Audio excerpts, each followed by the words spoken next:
Secrets of Strixhaven, a living flame. Sunrise over Euphony Gorge is a tipped-over paint box. Blues and purples swirling together to meet the horizon, shimmering with the ambient magic in the air. It's breathtaking. It's radiant. Of course, no one at Summit Fest is up early enough to appreciate it. 3 weeks of continuous spellcasting, hiking, and hard drinking means most people are rarely conscious before noon. Ostensibly, we're meant to be preparing for the showcase at the end of the month, but it's rare to be thinking about it until a few days beforehand, or so they tell me. I'd be sleeping too, if it hadn't been for a night terror so acute and realistic that I still heard the cold clang of metal every time I closed my eyes. I needed to get out into the sun, same as yesterday, and the day before that.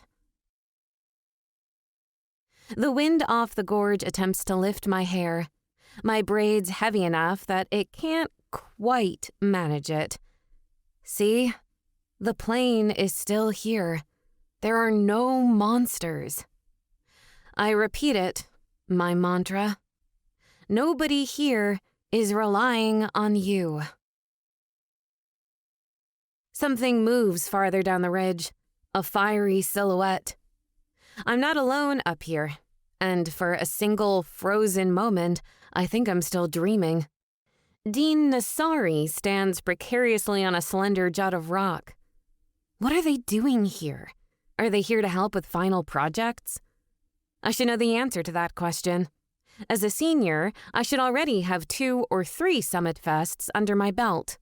But the thing about your home plane getting invaded by a genocidal alien force intent on assimilating those deemed worthy and butchering the rest is that it will really fuck with your extracurriculars. I wish the sight of my former advisor didn't fill me with sick dread. I wish my time at Strixhaven hadn't been bisected by Phyrexia's invasion. But as my mom likes to say, can you spend wishes? Can you put them in the bank? God's on high. I wish I wasn't such a shuddering wreck. As if they can sense my anxiety, Nasari starts to turn. My body moves out of reflex, pivoting to scramble down the ridge, and... Rootha, darling, what is it that you always tell me? Your worries that you'll never be good enough? My foot slips, and the edge of the ridge gives way in a shower of shale. Nasari might yell something after me, but the wind snatches it away. I have just enough time to reflect on what a perfect ending this would be. To survive a Phyrexian incursion only to be brought down by the unwillingness to talk to someone who was mean to me one time. Before my fall is abruptly arrested. A single thread of magic loops around my wrists and yanks me up. It only lasts a second, which is lucky. Any longer, and my shoulders would have dislocated. As it is, they don't feel great. I cough up rock dust and roll over. The edge of the gorge yawns wide just to my left, and I scramble backward, my stomach swooping. The shelf I'd been pulled to safety on is barely 6 feet wide. I press myself back against the cool rock, heart pounding. I shade my eyes, trying to see back up to where I'd fallen from, and if Dean Nasari had noticed. There's nothing but the lightening sky. Beside me, a skinny elf with a shaved head goes back to staring off the side of the cliff. He's young enough that he'd seem out of place with the rest of the Summit Fest attendees. Most Prismari students aren't invited until they're upperclassmen. Thanks. I push shakily up to my feet. My hair is matted with sweat. That was fast spell work. The kid glances at me like he forgot I was here. Glassyeek. They call me Glass. Thanks, Glass. My arms ache, but at least I'm not a smear on the rocks of the whale trench. The kid shrugs, not looking at me. All his attention is focused on the trench below, which is full of, predictably, whales. Massive beasts of elemental magic, cool blues and deep reds, moving through the narrow fissure in the mountains on their endless pilgrimage. They're usually graceful for creatures their size, except for one humpback whale pulsing a crystalline azure, hovering directly below Glass as he feeds it a slim, steady stream of magic. What are you doing? Glass rubs an ear against his shoulder like he's got an itch. Channeling. Are you sure that's a good idea? Elementals are fairly stable, as constructs go, but they're still wild magic. Anything that messes with the internal balance is going to be tricky and potentially explosive. Glass doesn't even bother to look at me this time. I should hope so. It's my capstone project. Okay, Surly. I don't say it out loud, though, since he did save my life. And a giant magic-stuffed whale probably would be popular in the Summit Fest showcase, though I'm not sure how he plans to get it on stage. Maybe this as soon as Sari is here to help. I feel a pang in my chest, somewhere between jealousy and exhaustion. You know that voice in your ear, Rootha? I grit my teeth. How do I get back up from here? Glass gestures vaguely off toward his left.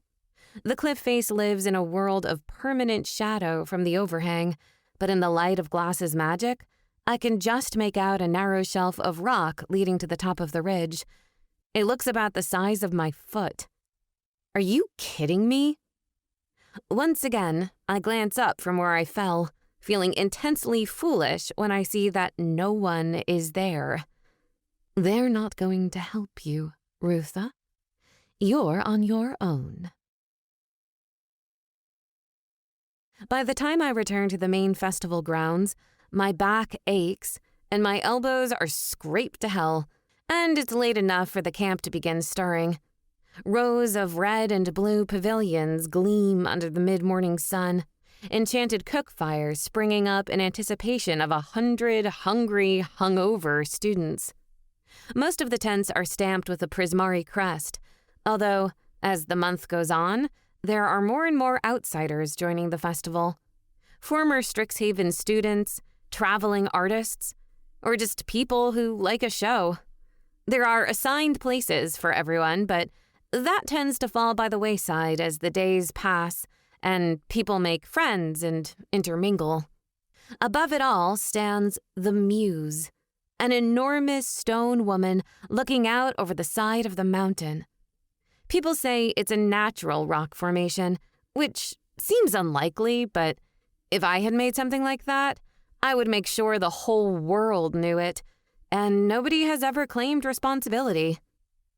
As I approach my tent, the air tingles, and I am suddenly surrounded by music. The high flutter of a flute and the deep roll of a cello, punctuated with little percussive bursts. I push back the tent flap, and the music abruptly stops. Kari, a human wind mage, looks round, her instruments floating around her like familiars. In Prismari, she's known as the one-woman band, and it only took a single night at Summit Fest before we started getting noise complaints. I helped her cast the sound barrier the next morning. Rootha, there you are. Her eyes widen as she takes in the state of my clothes and elbows. What happened to you?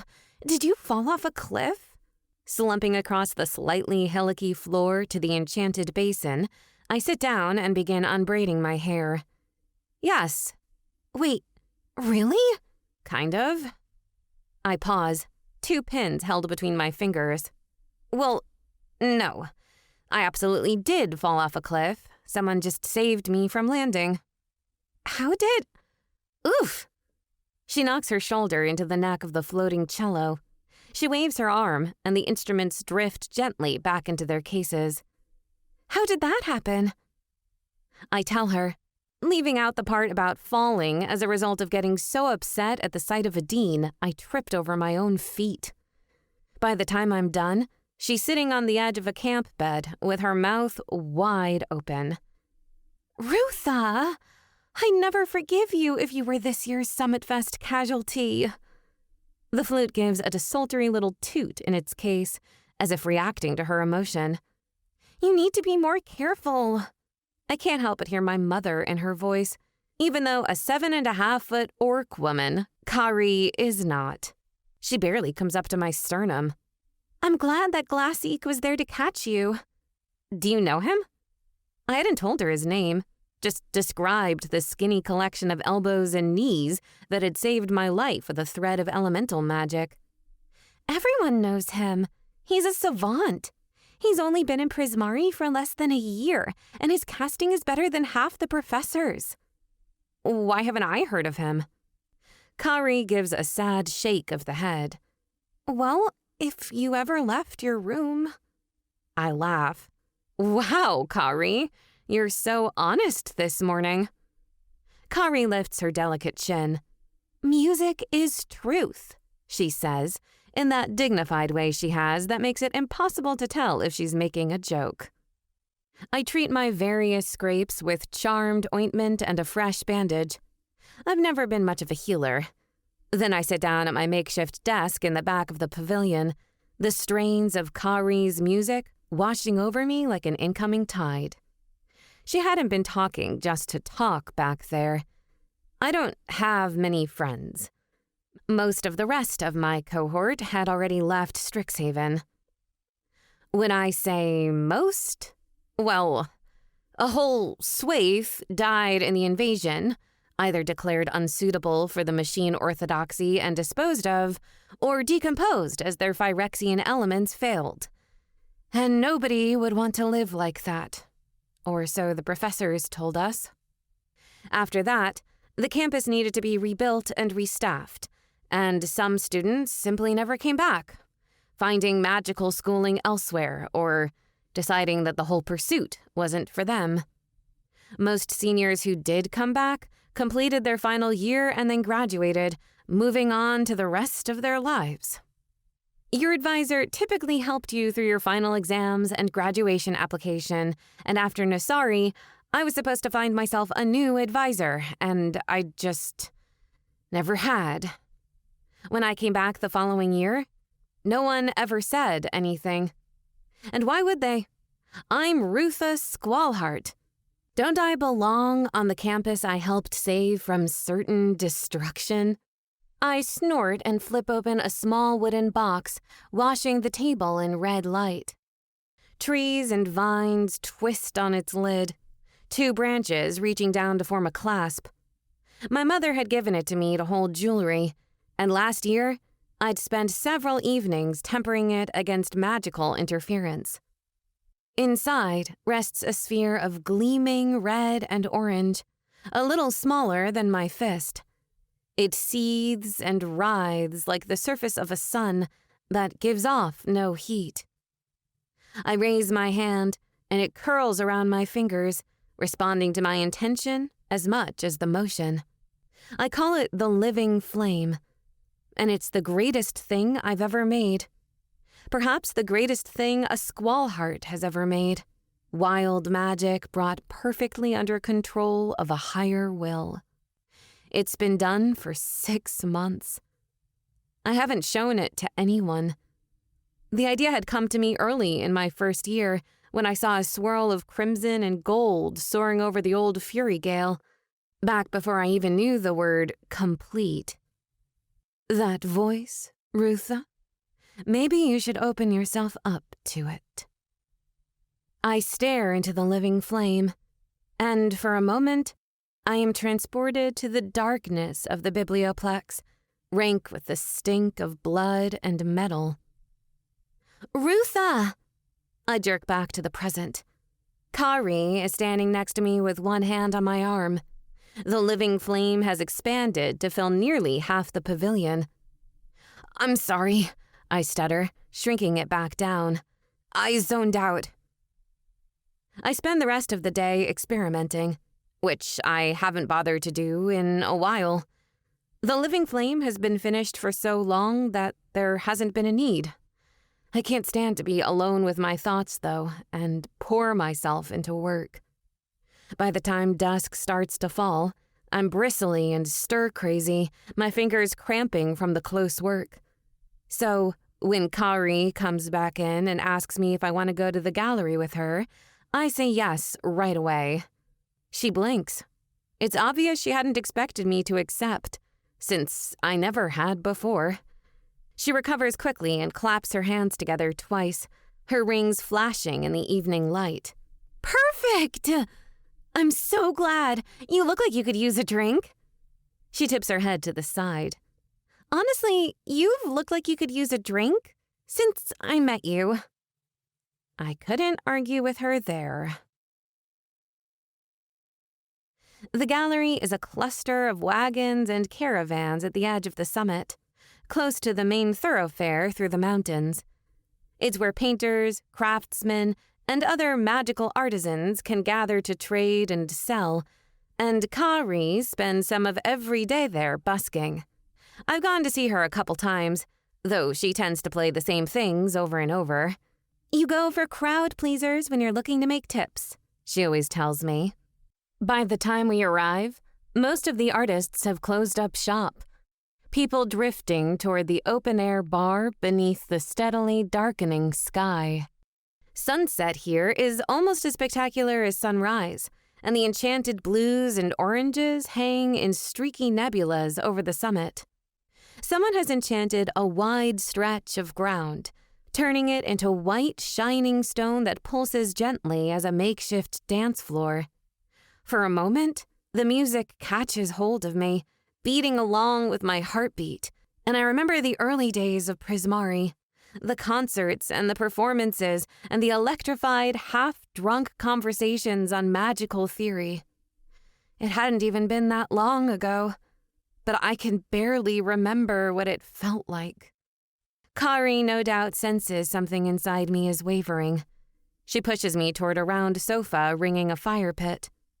Here, be a wallflower for a while, and I'll go get us some drinks. I sit, and she shimmers off, her silvery blue skirt swaying in the evening breeze. She's only a few years younger than me, but I feel so old watching her.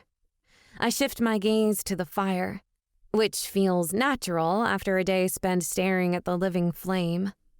This is a completely natural fire, no magic at all, but the way it dances and sways reminds me of a certain person's robes.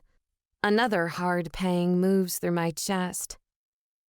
Hey, you're Rootha, right?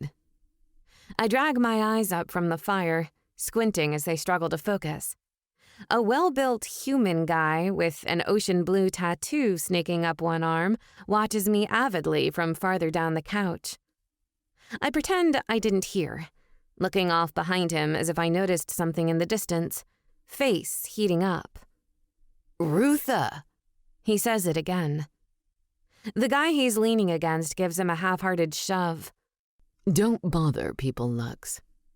He's a solid and long-haired orc with silver-painted nails, and I realize that I know him. We had a planar history class together last semester. This must be the boyfriend he mentioned a few times. Hi, Justice, I say, because I see he's recognized me too. Rootha, right? He's got one arm stretched out across the back of the sofa, looking totally at ease. I thought you graduated. Nope. The human, Lux, has bright, slightly glassy eyes. He seems quite drunk. Justice, you know her? She's one of the champions of Strixhaven. Now I wish I was quite drunk. Justice narrows his eyes. Who? I jingle one of my bangles nervously, realize I'm doing it, and stop. Were you asleep for the invasion? That's all I really remember of him in class, but he fell asleep a lot. He grins. Worse than that. I had to go home for the harvest. My little brother eloped with some girl he just met, and the ranch was short-handed. Sounds relaxing, I say. Justice pulls the drink out of Lux's grip and takes a sip, then hands it back, like his boyfriend is a coaster. Have you ever worked a soybean harvest? I'll take the metal monsters next time. I laugh. I don't want to, but like Kari said, you play the songs that people like. And I've been playing the same song since the invasion.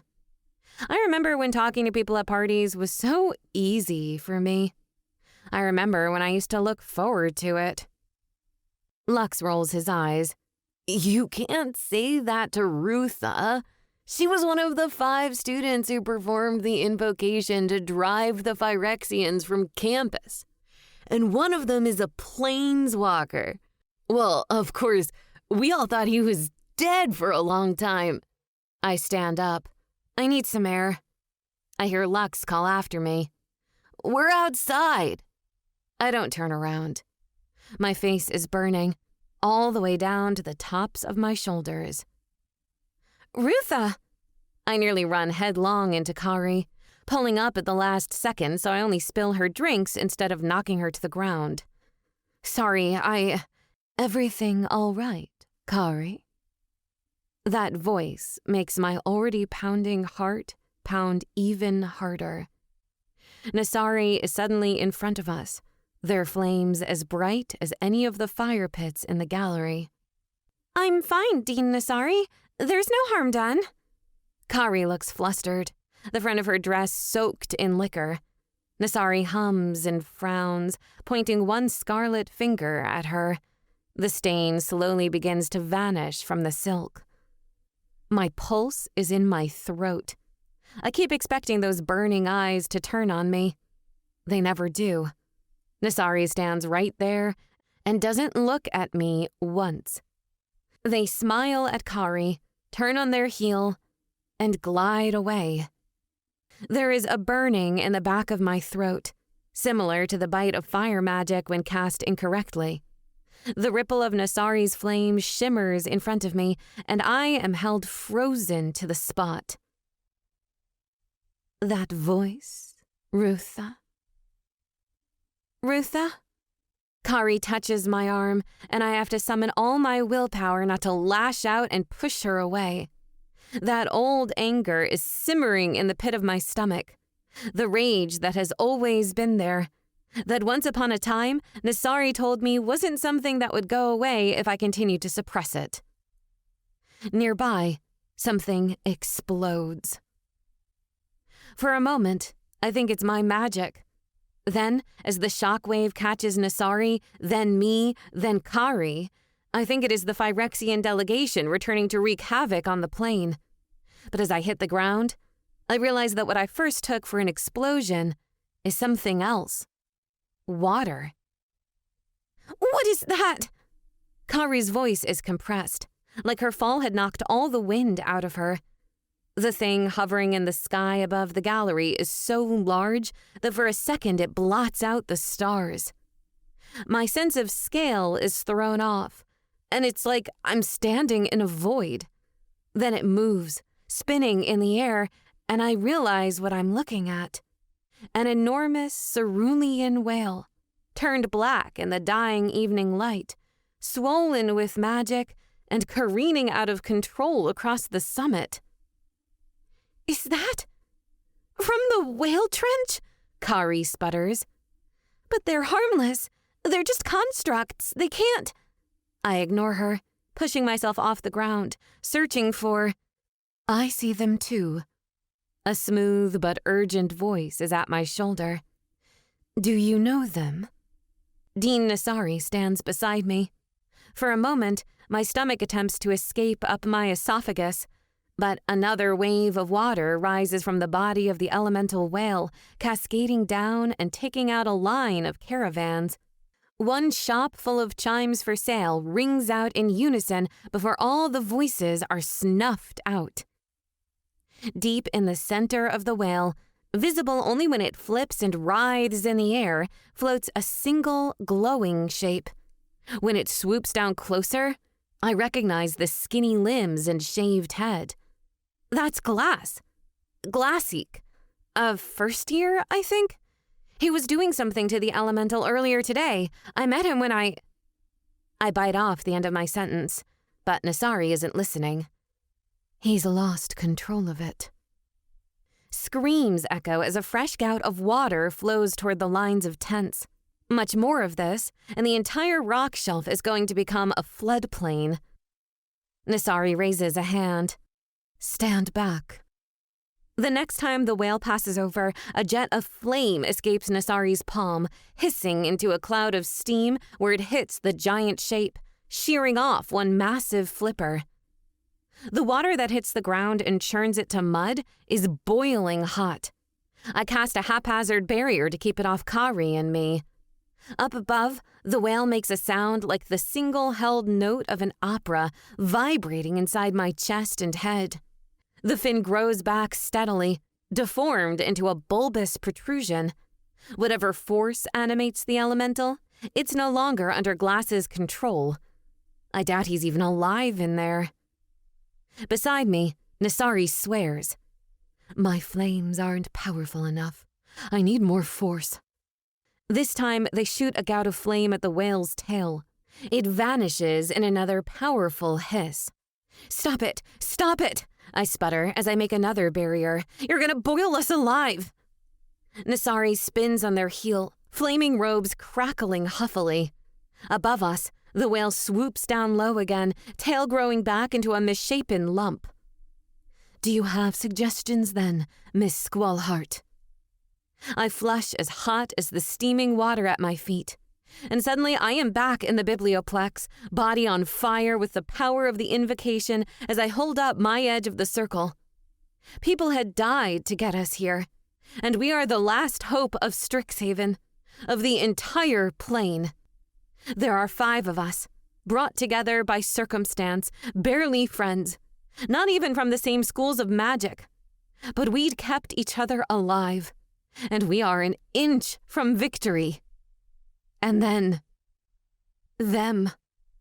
They appear from nowhere, the gleaming, solid metal of their half-completed flesh clashing sickeningly with the free-flowing dance of their flames.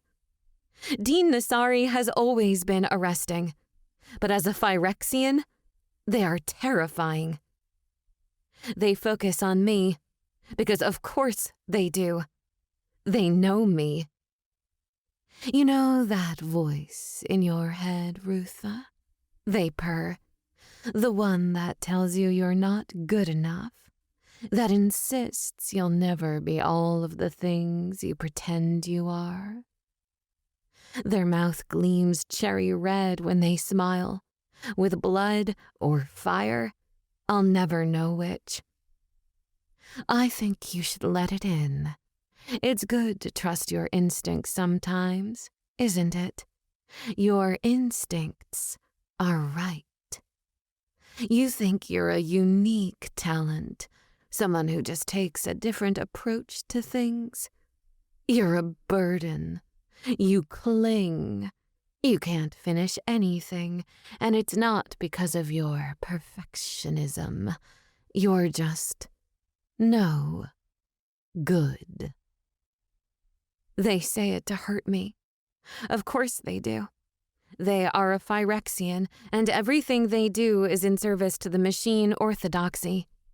I am the weakest link, and they break it. I lose my concentration, feeling the power begin to run out of the circle. The only reason any of us survive is because of Quint, a quiet boy from Lorehold. He compensates for my failure, shoring up the casting. He vanishes after that, and it isn't until months later that we all learn that he hadn't died after all. He's become a planeswalker. I should have been all right after that. I hadn't killed anyone, had I? No harm done. But Quint's survival doesn't change the fact that among the 5 of us, I was the point of failure. Someone had to take up my slack.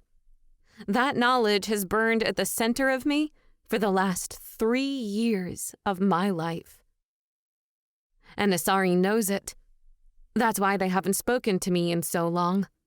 The power of the invocation allowed them to reconstitute their elemental body, their proximity to it restoring them the same way it restored the rest of the campus. That lack of flesh had, in the end, been their saving grace. After they came back to themselves, they'd known what I'd done. But now they turn to look at me and ask in the same voice as they had in the biblioplex, "Do you have a suggestion then, Miss Squallheart?" And I realize that I do. It's what Nasari had just said that makes me think of it. I need more force. I'm used to having their voice echoing in my head. It feels right at home. Slowly, I raise my hand. Nasari takes a step back, like they think I'm about to cast at them. I close my eyes, trying to block out the sounds of water and people fleeing and the haunting, chaotic bellow of the elemental. All I see behind my eyelids is a bright, dancing, living flame. What in the... I feel its weight before I even open my eyes. The living flame is wrapped around my arm like a whip. It caresses my wrist. And when I look up, Nasari is watching me with an expression I can't parse. The living flame is even brighter than their own fire. Without a word, they offer me their hand.